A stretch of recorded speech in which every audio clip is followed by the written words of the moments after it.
Okay, so last video में हमने discuss किया था कि हम पर्टिकुलर इंटीग्रल कैसे निकालते हैं। तो पर्टिकुलर इंटीग्रल का जो मेन कंसेप्ट होता है वो इस तरीके से होता है। एक फंक्शन होता है डी में और y is equals to Q. Cube के ऊपर डिपेंड करता है, क्यू के ऊपर डिपेंड करता है कि पर्टिकुलर इंटीग्रल कैसे निकलेगा। तो हमारा जो शॉर्टकट मेथड्स हैं कुछ इंपॉर्टेंट, उसमें फर्स्ट मेथड है कि q इज इक्वल्स टू अगर e to the power ax है तो हम पर्टिकुलर इंटीग्रल कैसे निकालेंगे। तो सबसे पहले हम लिखते हैं ये जो एफ ऑफ डी है इसको हम 1 के अपॉन में लिखते हैं। एफ ऑफ डी की वैल्यू कुछ भी हो सकती है, इसको हम 1 के अपॉन में लिखते हैं। मल्टीप्लाई में ये जो इधर लिखा है क्यू, ये क्यू की value e to the power A X है, ये लिखा। फिर क्या करते हैं, जहाँ भी डी है उस जगह पर हम ए पुट कर देते हैं। तो F of A E to the power A X, where F of A zero नहीं होना चाहिए। ये क्वेश्चन में मैं समझाती हूँ कि ये कैसे होता है। देखिए, और अगर इनकेस ज़ीरो हो जाता है तो हम क्या करते हैं, एक्स से मल्टीप्लाई करते हैं और डिफ्रेंशिएट करते हैं नीचे, ठीक है। तो ये हम इधर समझेंगे। ये क्वेश्चन है D square minus one Y is equals to E to the power four X, ये क्वेश्चन गिवन है।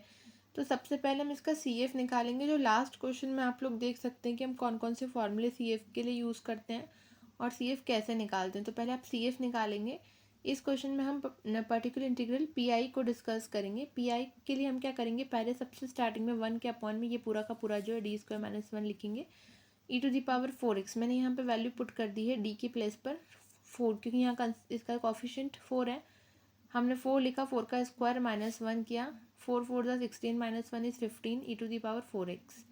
ये हमारा आंसर हो गया। ओके, यहाँ अगर ज़ीरो नहीं आ रहा है तो यही आंसर होगा पर्टिकुलर इंटीग्रल का। और अगर ज़ीरो आ गया, इस क्वेश्चन में मैंने समझाया नेक्स्ट क्वेश्चन में कि ज़ीरो आ गया तो हम क्या करेंगे, D square minus four Y is equals to E to the power two x.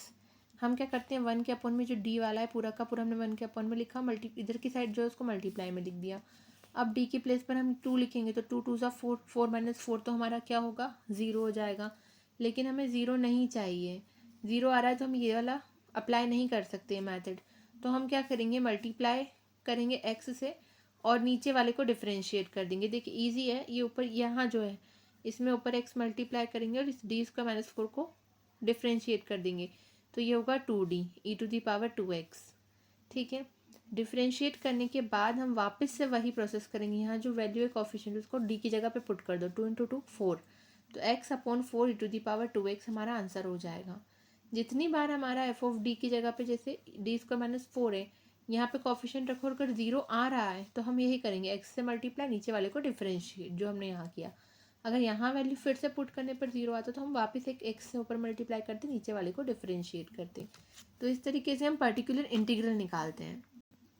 देखिए ये जो पूरी प्लेलिस्ट है इसमें ऑर्डिनरी डिफरेंशियल इक्वेशन की जो यूनिट है उसका पूरा ही आप लोग को मिल जाएगा। ये पर्टिकुलर इंटीग्रल हम सीख रहे हैं, लेकिन इसके पहले linear ordinary differential equation with constant coefficient है, तो उसमें आपको पहले कॉम्प्लीमेंट्री फंक्शन निकालना है। तो वो देखने के लिए आप लोग लास्ट के जो वीडियोस हैं, छोटे छोटे से वीडियोस हैं, जल्दी से देख लीजिए। उसके बाद ये आप इस वीडियो पे आइए तो आपको ये कंसेप्ट क्लियर हो जाएगा। इसके बाद भी हम बहुत सारे क्वेश्चंस करेंगे। Thank you so much.